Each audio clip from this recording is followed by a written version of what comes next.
all to this budget defense exercise.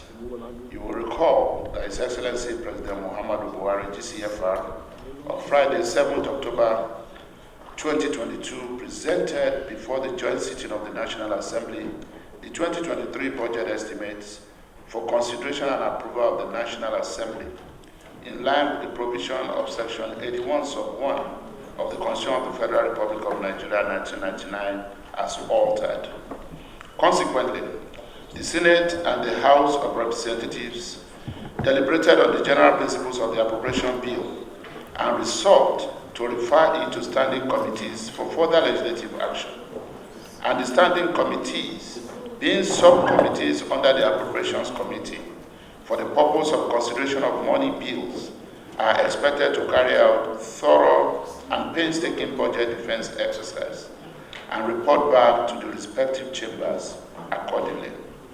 You are also aware that as part of the legislative oversight responsibilities of the National Assembly, standing committees often embark on oversight visits to NDAs under their oversight jurisdictions for appraisal of budget performance and implementation of Appropriation Act of the outgoing year as prelude to budget defense exercise. This is intended to pave way for smooth deliberations in the course of the budget defense sessions. However, our proposed oversight visit to courts and judicial bodies could not hold as a result of other official engagements.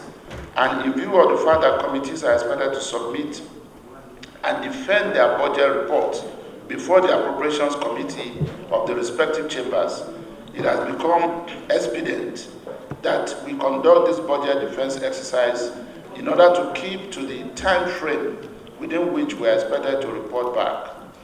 Be that as it may, I implore you to kindly note that the oversight visits will still take place after this budget defense, before the final approval of the judiciary budget. Furthermore, it is pertinent to let you know that today's budget defense is a joint defense comprising the Senate and the House of Representatives Committees on Judiciary, Human Rights, and Legal Matters.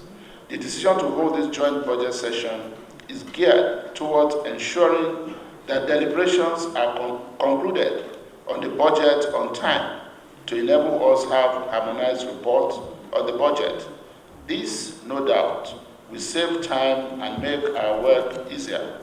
On this note, may I once again welcome my dear colleagues from the House of Representatives to this important legislative exercise. Permit me at this juncture to briefly comment on the 2023 statutory transfer to the judiciary in the sum of 150 billion naira only, which represents an increase in the sum of 30 billion naira only over the sum which was appropriated in the 2022 Appropriation Act. You will agree with me that even though there is still need for improvement in the budget of the judiciary, the present administration of President Muhammadu Buhari, GCFR, should be commended for the sustained increase the judiciary has experienced over the past few years. In this regard, it is imperative that adequate attention is given to the welfare of our judicial officers and staff of the judiciary in the allocation of this budgeted sum to ensure productivity in the judiciary. This is against the backdrop of the recent development in the judiciary, especially the issue of welfare of judicial officers, which became a source of concern in recent time, arising from concerns expressed by some justices of the Supreme Court of Nigeria under the leadership of the erstwhile Chief Justice of Nigeria. We stand to consider the content of the leaked memo from the justices of the Supreme Court as a wake-up call or clarion call to comprehensively address the welfare issues and well-being of judges, judicial officers, and staff of the judiciary, as well as judicial apparatus and infrastructure of courts. Otherwise, poor working conditions and lack of the requisite welfare will affect the overall performance of the Nigerian judiciary. I do hope the budget you are going to present before us today has addressed most of these salient issues. As legislators, and indeed well-meaning Nigerians, we see the judiciary as the epicenter of the temple of justice that is sacred, whose image must be preserved and protected, either through appropriate legislative measures or safeguard of its independence in view of the sacrosanctity of its revered state and the need to prevent it from being ridiculed. As such, we are committed to finding a lasting solution to every emerging issue in order to address the concerns raised by the justices. And this can be achieved through regular interface with relevant stakeholders to ensure that we have short-term, medium-term, and long-term measures needed to decisively address the crisis facing the judiciary, including the immediate fiscal intervention, as well as long-term and sustainable budgetary allocations required for optimal performance of the judiciary in line with global best practices. On this note, I wish to once again welcome you all to this budget defense exercise. And just before I invite the Secretary of the National Judicial Council to give the general overview of the 2023 statutory transfer to the judiciary, I would like to invite my co-chairmen who are here and who would like to have some additional remarks to what I said.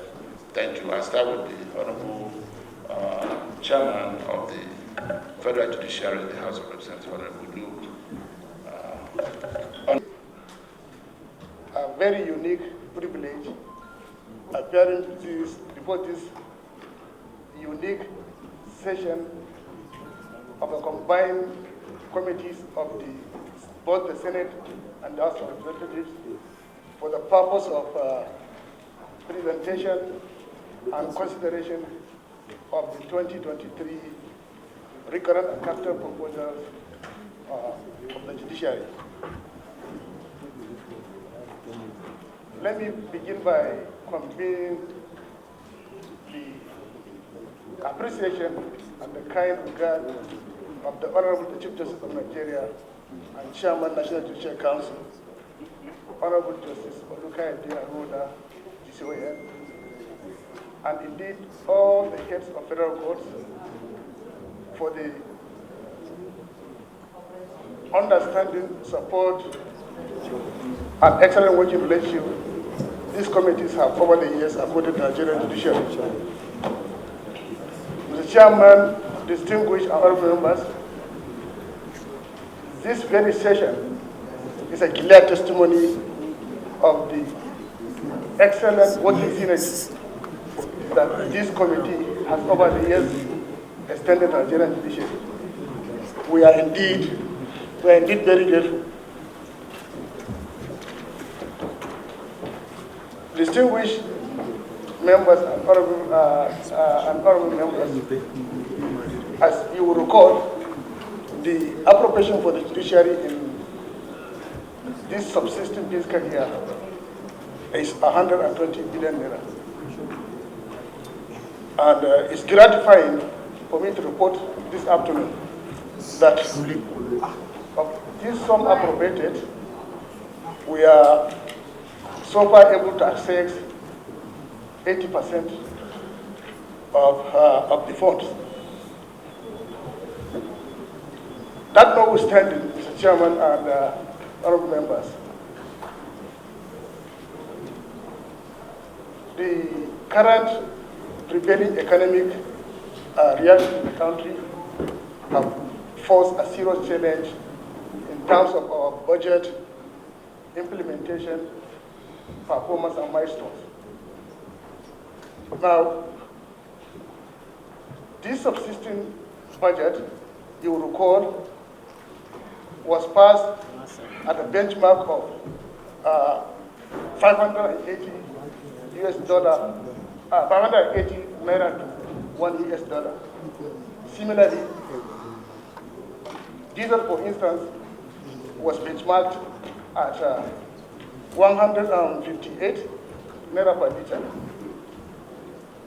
Now, the prevailing economic situation in the country have really, like I said, hampered the performance and implementation of our budget. Now, votes for like votes on diesel, for instance, that were benchmarked at 158 liter per liter, now cost over 800 naira. So it was a huge challenge. In fact, at some point, it became difficult for most courts to function. Thanks for the kind intervention of this very committee, when funds were fired from not so essential heads to a very essential votes. That was our saving grace. Otherwise, the courts would have shut down for want of diesel. Now, take inflationary rate, for instance. Based on the report by the National Bureau of Statistics, inflationary rate as of October was put at 20.01%. This therefore means for us to achieve the plan milestone, we have to make a provision of additional 20% of whatever vote whatever amount is voted to whatever vote. So therefore, we tried our best, but our milestone could not be realized as planned. Now, 2023, the ceiling given to the judiciary, like the chairman has mentioned, is 150 billion naira. But the overall proposal and submission by the various courts and judicial bodies was 338 billion, 925 million, 949,048 crores. So, even with 150, we are constrained to trim down our proposals in order to be within the 150 million naira ceiling. Now, we are even troubled by the fact that these same economic indices are still persisting, which means even if we want to achieve milestones achieved this year with 120 billion appropriation, on each and every vote, for instance, we have to make an additional provision of over 20% of the votes appropriated this year, even for us to be able to achieve a milestone achieved this year. So it's a serious situation for us. Yes, there is an increase, but if you consider these economic indices, you wonder whether in real terms there is actually an increase. So I have to make this fact very clear so that people will not look at just the monetary aspect of it. The implementation aspect of it, that's serious challenge. Now, with this background, Mr. Chairman, permit me to make a rundown of our proposal for the year 2023. Recurrent for state courts, we are proposing the sum of 17 billion 436 million 556,116 naira 64 kobo. This board is to cater the payment of salaries and allowances of state courts and state judicial officers and overhead of state courts. Recurrent for federal judiciary, we are proposing the sum of 84 billion 406 million 11,237 naira 95 kobo. Capital for federal judiciary, we are proposing the sum of 29,669,931 naira 237.95 kobo. Service-wide board. Here we are proposing the sum of 1 billion naira. Pension and gratuity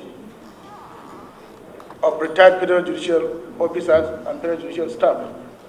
Here we are proposing the sum of 6,663,564,249 naira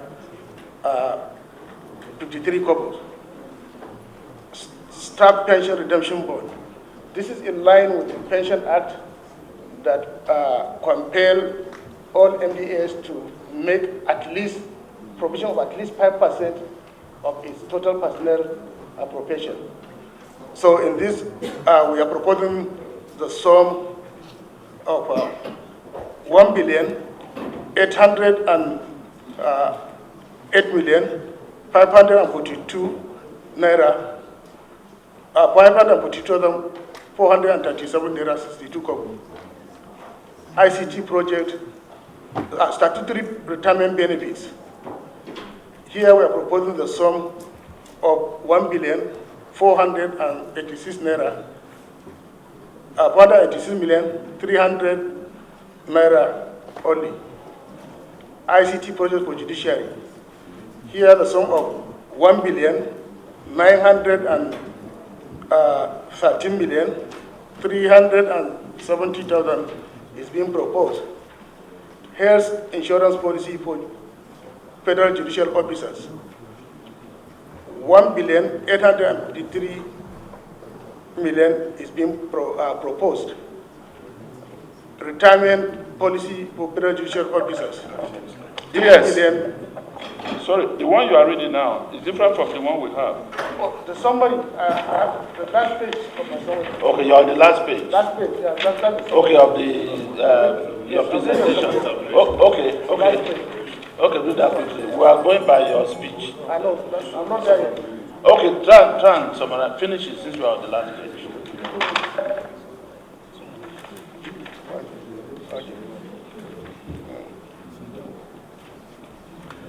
Foreign service allowance.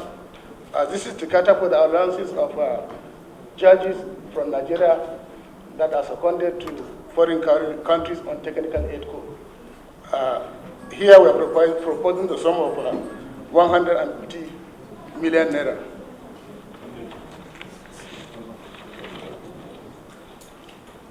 Distinguished